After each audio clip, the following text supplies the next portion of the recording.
has been a test of the NOAA weather radio tone and same alert systems. This test is conducted each Wednesday at 11 a.m.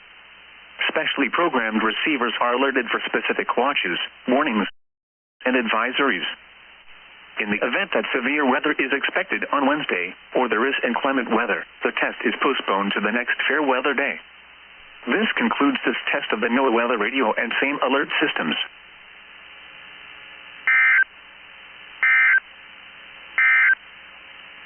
Here are the 11 a.m. observations for the Cape Cod region.